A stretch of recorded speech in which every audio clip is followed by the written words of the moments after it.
cell-free regenerative medicine in athletes is a minimally invasive, specialized therapeutic approach which actively promotes the repair and regeneration of musculoskeletal injuries such as tendonitis, ligament tears, or cartilage damage by delivering concentrated bioactive therapeutic molecules rather than live cultured cells directly to the site of injury. It's estimated by the National Institute of Health approximately 70% of American athletes report a success rate in improvement in pain functionally and creating a better range of motion. These therapies are regularly and frequently used to treat nagging injuries such as Achilles tendonitis, ACL and MCL injuries, along with joint degeneration. Dr. Rhee is a sports chiropractor, an author, and a pioneer in cell-free regenerative medicine. He's been in clinical practice since 2006, and he spent more than 20 years in the field of regenerative medicine. He's been well regarded as the foremost expert in topical regenerative therapies. Early in his career, he spent some time as a chiropractor within the UCLA athletic department before going to serve as the official team chiropractor for the Tampa Bay Buccaneers between 2015 and 2018, respectively, recognizing the limitations and risks of injection-based stem cell therapies. He spent more than 3 years developing Regen, which is a patent-pending, first-of-its-kind topical regenerative therapy built on a completely cell-free platform, which was designed to deliver regenerative signaling without live cells or invasive procedures. He's also the author of The Future of Regenerative Medicine, Unlocking the Potential of Topical Stem Cell Therapy, where he explores where topical regenerative approaches are reshaping the modern healing process and recovery. And Rhee joined me this week to tell me more. I'm Kevin McShann. Let's have this conversation.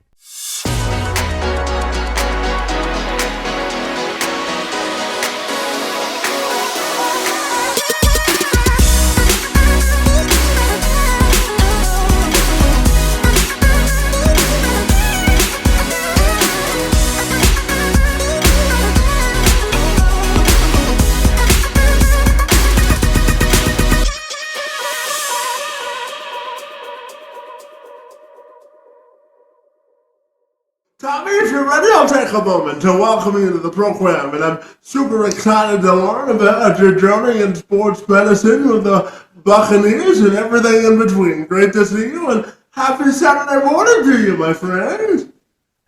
Likewise, too. Thank you. Absolutely. So, Tommy, I'm wondering your thoughts on your journey as a chiropractor using regenerative medicine and all of the impact that you've been able to make, because I know that your journey as a chiropractor has been an interesting one, my friend. So I'm wondering if we can start our conversation by you telling me why regenerative medicine fascinates you so much and the impact you've made throughout your career, my friend. What are your thoughts there?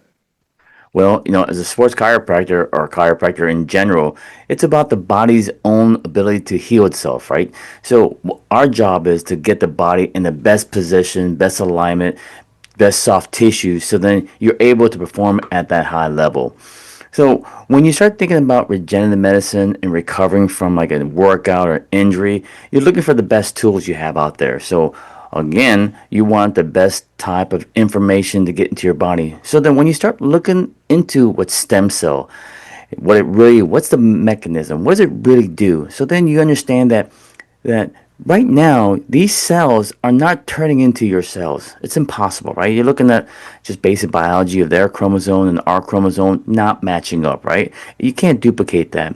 So then you take the next step, is the signal. So when you understand about the signal, it's talking about turning on your existing tissue to turn on. So in the scope of chiropractic, that's what we want. We want our own body to do its job.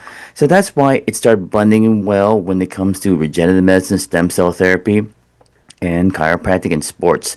So then you take the next step because, well, the delivery mechanism is about the injection, and that's how it's been, and that's how it's going on now.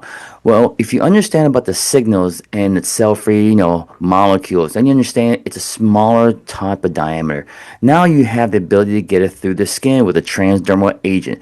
When you put it into a topical cream and then you relay it on the skin, it will get through the skin and it'll get to that deep tissue to do that signaling. And there you go. Now you have the ability to have your own tissue do its job. And it falls in the scope of chiropractic because we want that body to do its job. Yeah, absolutely. And I know that you've had a chance to work in both the UCLA athletic department and the Tampa Bay Buccaneers, my friend. So I wonder if you can tell me about, early in your career when you had a chance to work for UCLA before coming to the Tampa Bay Buccaneers and being their official chiropractor from 2015 to 18, my friend. And I want to know about those experiences and working with premier athletes and what it takes to truly serve a dynamic and diverse group of athletes to make sure that they can reach their full physical potential from a chiropractic perspective. Tell me more, my friend. So the big thing with these collegiate athletes at that level is their talent. They have so much talent. So then you think about what their anatomy is going through. What are they? Are they still growing? And they're still developing? And absolutely, they're still growing. But because of their fundamental structure and how they advance, you get that elite situation with their anatomy and how they put together their like functioning body into that performance of their sport. So working at UCLA, it was a great time. You're getting to see not just like the simple sports of like the basic basketball, football, but then you're moving into sports like water polo, track, unique sports that are like really unique in its own set of injuries. For instance, if you look at a football player, there's trauma everywhere, right? You can get from a position side, you're looking at the quarterback, probably a shoulder, and because of being susceptible to injuries, standing there in the pocket, they probably get knee things. Then you look at linemen that have that kind of like, back, hip, and sometimes ankle because they roll on your ankle. So you have a set of sports injuries and then position injuries. Then you move to other sports that have unique things like water polo.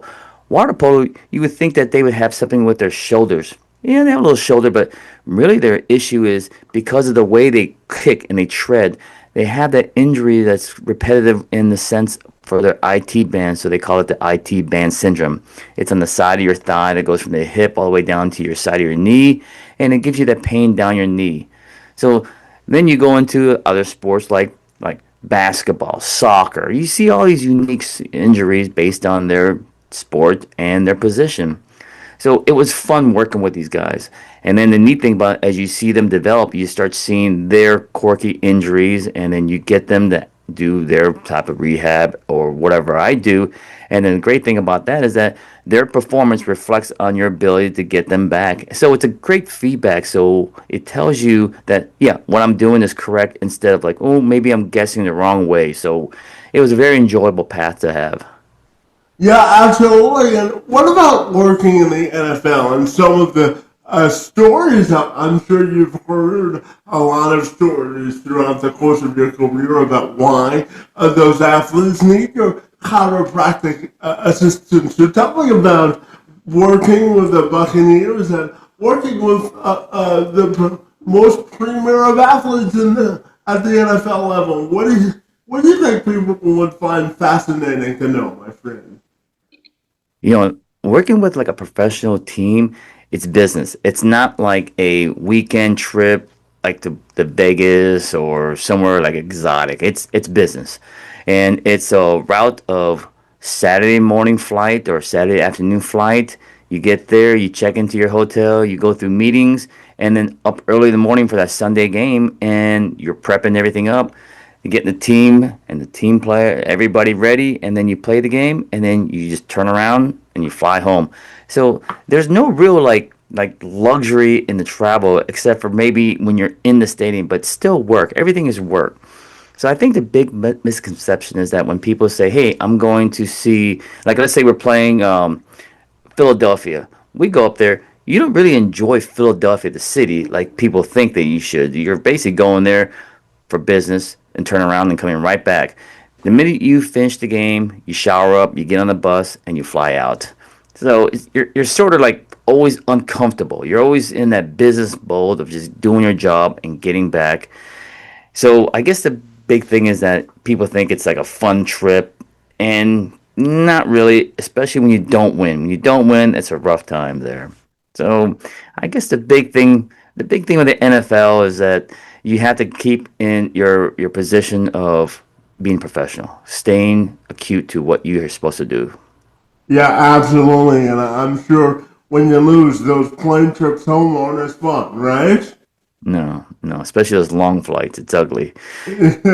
Absolutely. And Tommy, I know that you're the author of what you call a first of its kind publication called The Future of Regenerative Medicine, buddy, unlocking the potential of topical stem cells, my friend. So, stem cell therapy. So, tell me about the book, why you wrote it, and what you want people to get out of it, my friend. Okay, so through working with these athletes and they're going through regenerative medicine through injections, they always had a complaint about they can't do these stem cell therapy during the season because when you do an injection of a damaged tissue, you're creating a secondary injury site. So then you have to recover. When you have to recover, it may take 1, 2, 3 weeks to recover from that injection. The tough thing with that is that they can't miss these games. So you don't really hear about like stem cell therapy during the season. It's always an after season to recover from that season.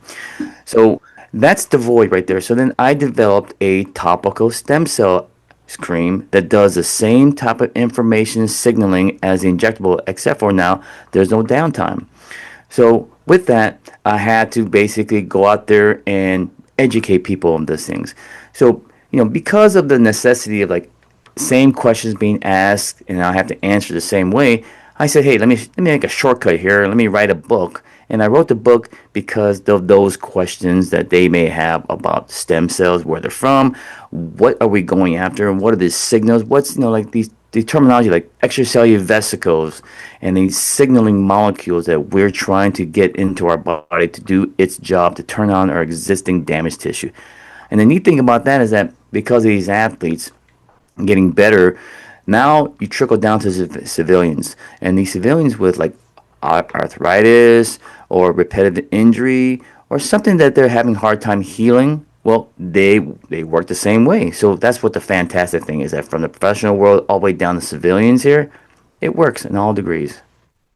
Yeah, and what are your thoughts on, the increased number of celebrities that use this as a treatment because, more publicity on medical treatments can sometimes be a good thing, especially if they're reputable celebrities. So tell me about what you think the increased popularity of this type of regenerative medicine treatments are doing for the future of medicine, and how do you think the increased exposure through celebrities has been a positive, my friend? What are your thoughts there? Okay, so it's all about trying to recover and just being healthy, fit, and think about the elongation of your active life. It's about staying youthful, young, that feeling of being active and moving without that age processing your body goes through. So when I look at these people that are like celebrities and they're trying to get that edge is about really working out, being physically fit. But through that process, you have to go through a workout. When you go through a workout, you are prone to injuries, and when you get those injuries, now you're looking at downtime. When you have downtime or recovery, you have rest time. The rest time, of course, you go through atrophy and you start losing those gains or those muscles. So I think when it comes to like people that have the influence, they want to have that youthfulness. That's where the popularity comes in there. They want to be that youthful, active person. And if you don't have the right signals, you need it. And that's where this whole regenerative medicine, stem cell therapy is going into. So that's the big buzzword is trying to stay younger, active as much as you can with your own body, and just all you need is a signal. And then the neat thing about that is that these signals are easily obtainable now. It comes from the umbilical cord, called a Wharton's jelly, and we get it from a C-section delivery, and then through there we get these cells, these what they call cell-free molecules, and then with that it's a safer route. And then these celebrities, they enjoy it. They have that youthful feeling. So when you see somebody in their 60s and they have to be in front of the camera, they have to feel, look, and act young. So these things help them along. Yeah, absolutely. And, we've talked a lot about the benefits of self-free therapy, and I want you to drill down for me your approach or opinion on why you believe the self-free approaches could outperform, the long-standing cell-based therapies. And what do you think people need to know about the differences, my friend? Oh, great one. Great point. So think about these advertisements you hear about stem cell therapy. I got 10 million live cells. They're talking about live cells.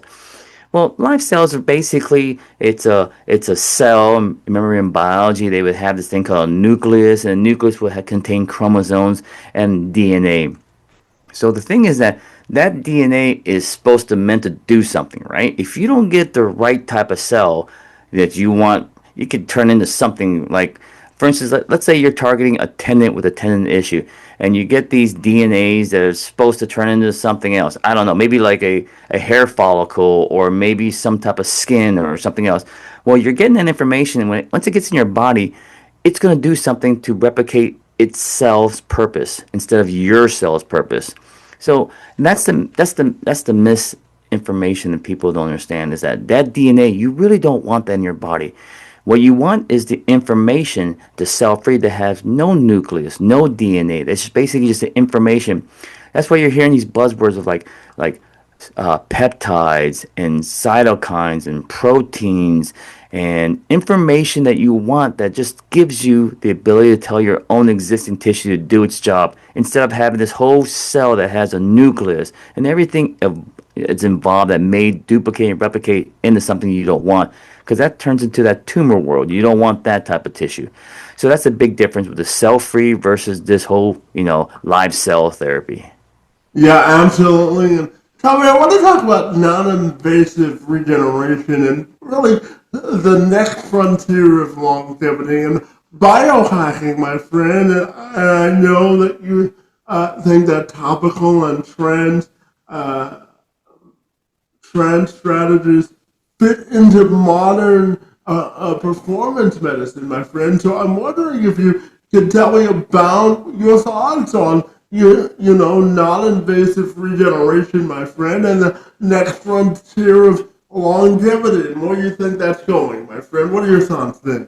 So biohacking, it's a great term, but you're just looking for the cheat code. You're looking for something to give you the edge to have that aging process reduced so you're continue being that youthful body, mind, spirit. So when you look at the topical side of it, the non-invasive stuff, the neat thing about that is that you're getting away from the medical side of it. You're getting away from the actual, like the invasive risk factors, and you're own possession, your own care. So where I see the future is that this topical world, topical regenerative medicine, is going to be fantastic. Yeah, absolutely. And tell me, what are you, when you go back to your time in athletics for a second, and when you worked at both the Bucks and UCLA, I'm wondering the lessons you learned that went beyond medicine that you want people to know about your time working in professional athletics, my friend. Okay, one thing I learned when it comes to the professional world, athletes are numbers. As much as they really care about them in some personal human level, it's still about numbers. So you will hear things of athletes going out and playing through an injury, or you see an injury, let's say last week of an athlete. Next week you see them out there playing. There's a whole cascade of information that that's given to the athlete about their condition or the lack of information. You want the athlete to play because they want to make sure that they have the best chance to win. So my big learning lesson is that you're going to hear some compromising things. You're going to hear some how would you say unethical moves that's portrayed to the athlete about their injury based on the medical information that they obtain for their injury. So I don't really want to go specifics right now, but I've seen some interesting things where an athlete has a pretty bad tear in a muscle, pretty advanced tear. They'll do an MRI and they'll tell the athlete it's only a grade 1, which is really a grade 3, into a possible real bad rupture. So you can have it either like a maybe just an injury that takes time to recover, a couple of weeks, or you may go into the sporting world again and then re-injure it where it becomes a complete rupture, and there you go. Now you're done for the season or maybe career. So the big thing with that is that I've seen that unethical side when it comes to that professional sports. Yeah, and Tommy, I'm curious if I can also ask you about, teams' willingness or, their capacity to mask injuries for competitive advantage. Because no matter how long you've been in a game, everyone's trying to get that competitive advantage, and if you publicize, public injury information, it can sometimes give your opponent a competitive advantage, my friend. So, what are your thoughts on the culture of masking or underreporting injuries, as you gave that last example, and your thoughts on that, my friend, and the dangers that can go into that from both the athlete's perspective in terms of health and just general perception. What are your thoughts there, my friend? And you're right. I mean, the tough thing with these sports in the professional level, there's a strategy with everything. With injury reporting to actually playing, it's a big strategy, and it's a balance you have to get. So it's very difficult to be the medical side of a team because you have to work on both sides. You have to be the front desk, the management, the coaching, get these players on the field, and then you get the other side where these athletes are injured and you need them to recover, or they have an injury that may be a ending career injury, or could they still play? You go on the safer side, but the safer side doesn't benefit the team. So it's a very complex world when it comes to that type of complexity when it comes to athletes' care, and then the hierarchy when you look at decision making for these athletes. Yeah, absolutely. Now, we talk about everyday citizens. You also said that it's important to have a marriage between repair and to optimize, my friend. So I know it's important for you to rethink regenerative medicine for aging patients and how clinicians can move from pain management to sort of a biological transformation, my friend. And I'm wondering your thoughts on how this resilience can be biological resilience for aging patients as well. What are your thoughts there, my friend? All right. So when you look at pain management, especially like I'll use the reference of athletes, and we'll go down this to just everyday people. So when Yeah. you look at athletes, they want to play. They want to play, but their injury is preventing them, right? So they have a pain that's indicating, hey, I have something going on. So they move into the pain management, meaning that they numb the area, they shut down the pain, so then they can't feel it, so they can perform. I mean, it's great because they can do things, but they increase the injury, right? Your body's telling you there's something going on with that body part because there's a pain receptor that's indicating something going on, right? So there's a pain signal going to your body. So in the sports world and pain management, they mask the pain. Now, when it comes to regenerative medicine and biological, bioactive stuff, you're looking at a mechanism to heal, not just mask. You want to heal the tissue. So that's what the difference is, and that's where the trend's going towards. Instead of like hiding it, or it's like the analogy I would use: like you have a sprained ankle, and then I punch you in the face. You're gonna feel the punch in the face before you feel the ankle. You're like, oh, my ankle pain went away, but now I have a pain in my face. Well, that's what that pain management. You're trying to mask the pain with something else. But when you talk about like these cell-free molecules, you're looking at something that actually signals your existing tissue to turn on, to regenerate, to heal faster. If you want to think about what you're trying to do, you're trying to work out and do these micro breakdowns of your muscle, and then you take that rest period to recycle back, to regenerate, and to build bigger, better, stronger muscles. So you work out, you rest, you work out, you rest, and that's a sequence that you want to do. But the problem is that when you age, that process slows down. So instead of working out and resting one day, you may need 2 days rest, 3 days rest, because of the age factor and the poor signaling to that muscle to turn on, to regenerate. Well, if you can find something that helps you speed up that regenerative and that recovery to back to where you're younger, well, that's the secret. So that's what all this regenerative medicine, bioactive, cell-free information signals that you get to your body to do its job as it's supposed to at that young age. Yeah, and Tommy, I want to talk to you about safety and ethics in this modern regenerative medicine world, and what do you think biohackers and other clinicians and doctors need to understand about and before adopting these new therapies? What are your thoughts there, my friend? Man, let me tell you, this industry is getting bigger and bigger. It's going fast. Everybody hears these buzzwords: stem cell therapy, biologicals, exosomes. You're hearing these buzzwords. The big thing when you look at this world is each clinic can set up and do things, and there's like some broker that sells them the idea that, hey, you can do this regenerative medicine, stem cell therapy, and we source out, or we give you these type of like tissue. The complication becomes, where are you getting it at? You have to really understand about sourcing that tissue. Sourcing meaning that where the traceability from your product or the injection all the way down to the donor person.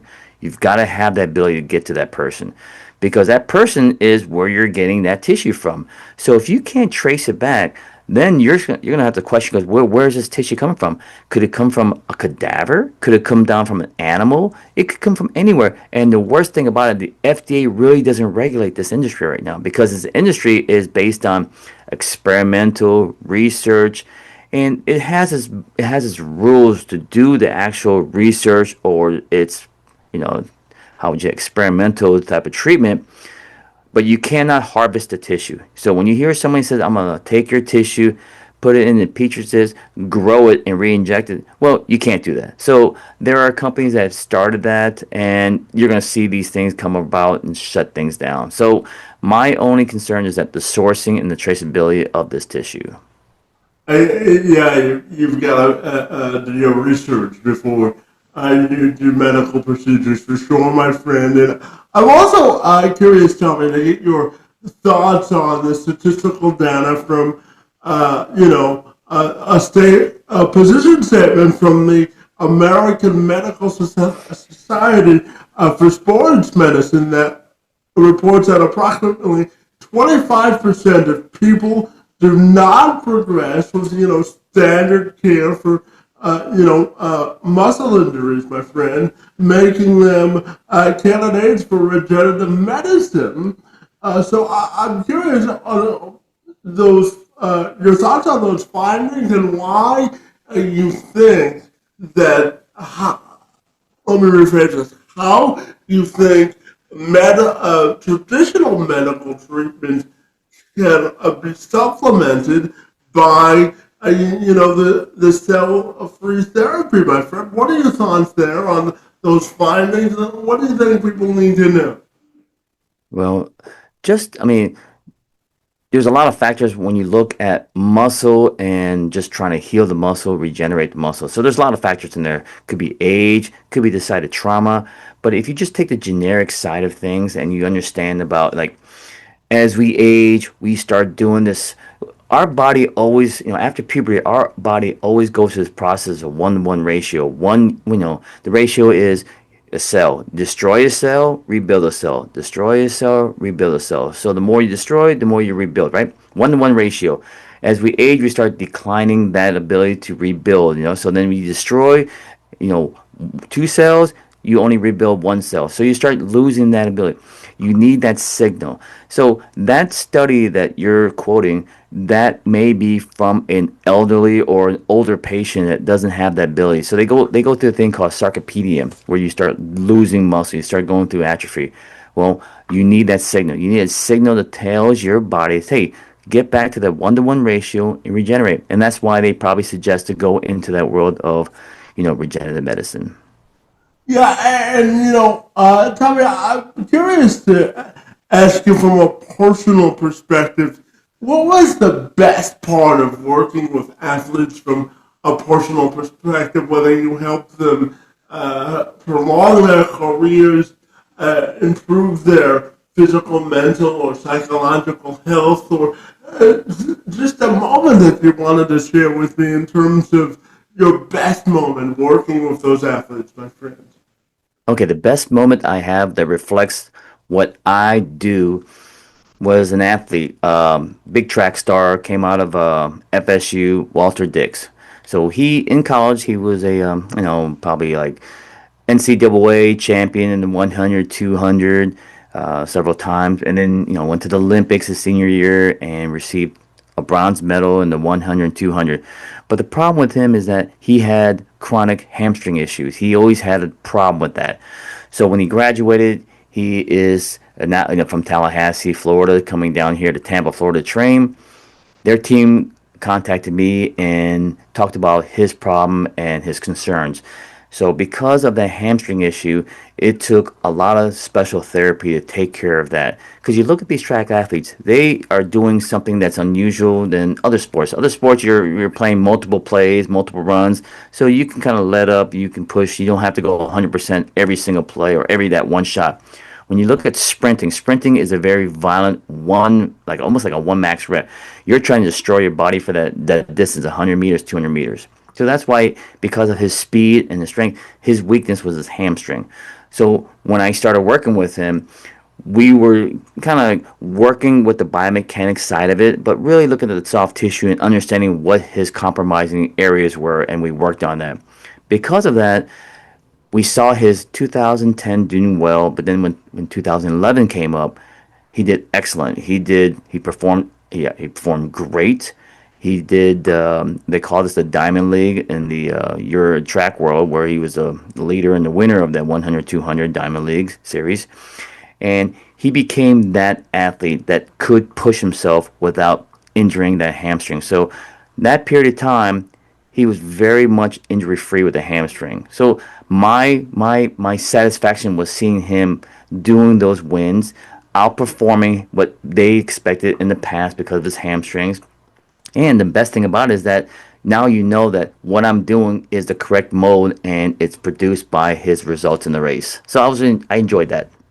Yeah, absolutely, my friend. And I know that you describe yourself as a founder and developer, and I know that you created Regen, the world's first free, first cell-free rather topical regenerative therapy, my friend. So I'm wondering your thoughts on your perception of you being an innovator in this field and the process that you went through to develop and perfect this new therapy. What do you think people need to know about healthcare innovation and your place in it, my friend? What are your thoughts there?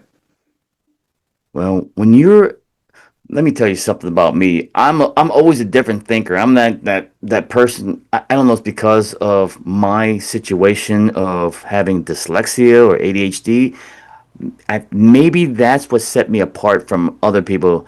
I always thought differently. I always said there's got to be a shortcut because when you try to do things like reading or writing or spelling, there's always that challenge there. It's like, is it something that I can overcome? So we have to think a different way. Then you set that pattern in your brain, and you put it into business or developing or thinking about maybe there's something out there that's better. There's something out there that can easily do its job without the injection. That's how topical, that's how regen came about.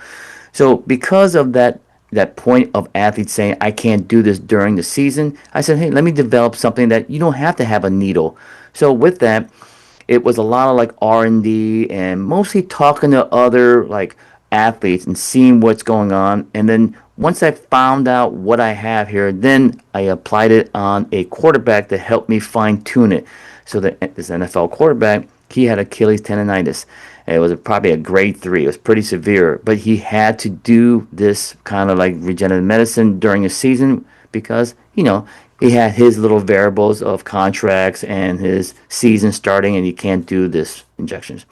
So because of that, he helped me tune it up. He told me, do this, do that. Let's work on this. Let's work on that. So once we figured it out, it perfected him. He was injury free. He was able to play the season and told me that, wow, if it can work for somebody at that caliber of athlete, I can bring it down to civilians, everyday person, and use it on them for their arthritis, repetitive injuries, and stuff like that. Yeah, absolutely. And Tom, I've got three questions left for you. And the first of those three questions is this, my friend. I know that working in warmer climates with athletes is different than working in the Midwest or colder climates. So I'm wondering your thoughts on what fascinates you about working with athletes in warmer climates and how it's different than working with athletes in colder climates, my friend. What are your thoughts there? It's interesting. I think the big thing with that is that the warmer, colder climates, I think we just have longer days, longer periods of warm weather to be outside to do, like running as a child. So they're out there playing more and they develop that stronger tendon muscle instead of being in the cold. If you're in the cold, like probably where you're at in Canada, you probably get like 1 month of warm and the rest all cold. I don't know what that's like, but I just know that your time in outside to be, like in a warm weather running is a lot shorter than us. So developing that as a child all the way to where you're trying to peak as an athlete, it's always limited for that time in the running world. So I think that's a big factor is that, the summertime, running time and being outside is shortened up north. So I see that.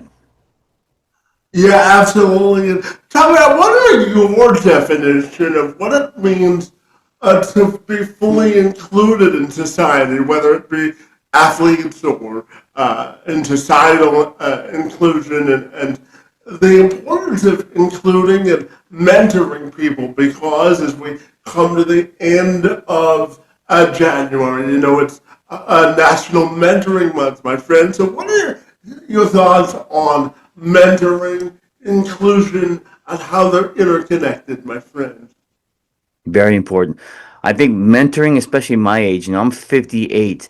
I'm not here going to live another 500 years, right? So you have to leave a dent in this world, meaning that you have to leave something, either with your knowledge or your actionable type of process. You've got to leave something. So I think mentoring for me is by examples, doing something and then actually like, everybody has that process of I want to, I need to, I it's the action, it's the process of doing it, and then once you start that process, you can't quit.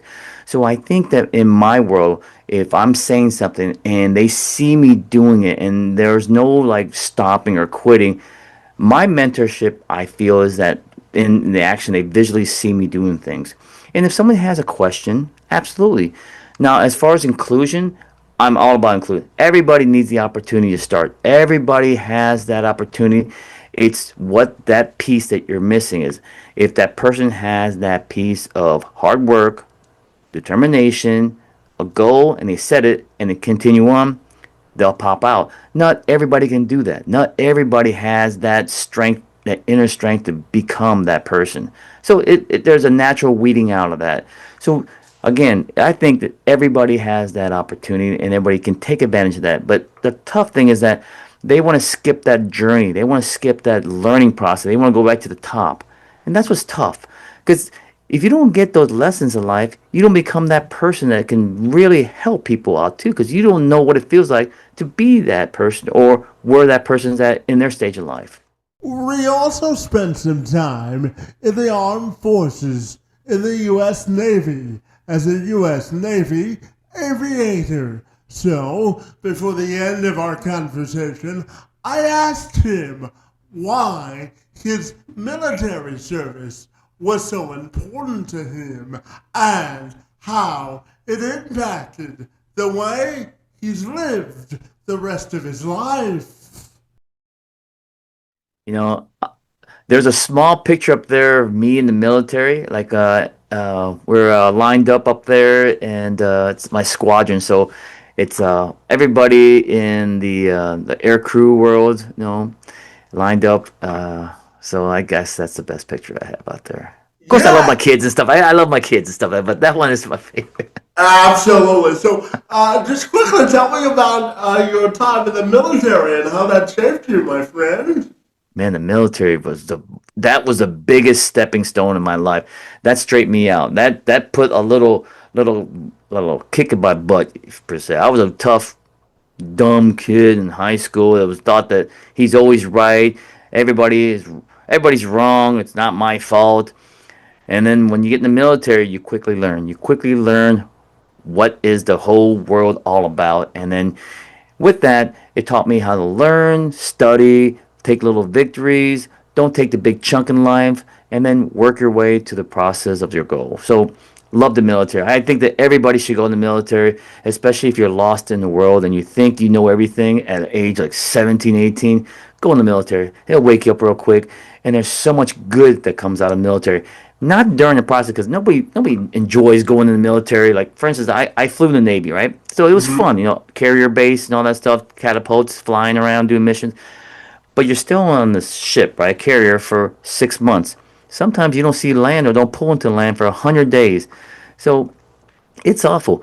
But now it gives you that perspective like, okay, what I'm going through is nothing compared to when I was in the military. So it always gives you reference points like life can be worse. So I think that everybody needs some adversity to go through it and then come out and then have an objective, positive sense of it and then use that to perpetuate you to the future.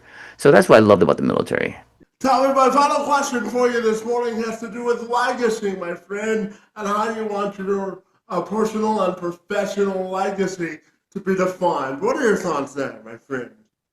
I just want to help people. I just want to help people. And I just want I guess my legacy is that I can't touch, like, I'm very good at what I do in the sports med world about diagnosing and treating and stuff like that. But it's hard for me because that's a 1-to-1 ratio. I want to go out and talk to more people. I want to spread out the thoughts that I have in my head to others. And that's in regenerative medicine. It could be anything about health. I just want to just give my knowledge out there in some capacity through my book, through my product, through these videos, anything that gets out there. And that's what I feel that my strength is.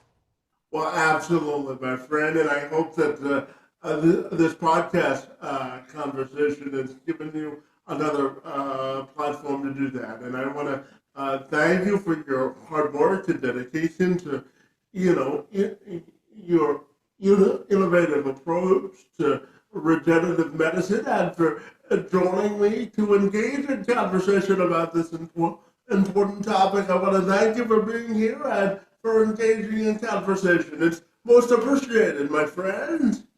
Thank you very much. I love talking to you, and I hope your listeners enjoyed our conversation. If people want to get connected with you, my friend, what's the best way they can do that? You can go on my website, rheegen.com, and then look around there and learn about stem cell, the topical stem cell, the product, and then a lot of research there. And if you have a question, just hit the info button and then ask me a question through that route. Or you can look at my book on Amazon. It's The Future of Regenerative Medicine. And then take a look at that, and hopefully I can answer some of your questions.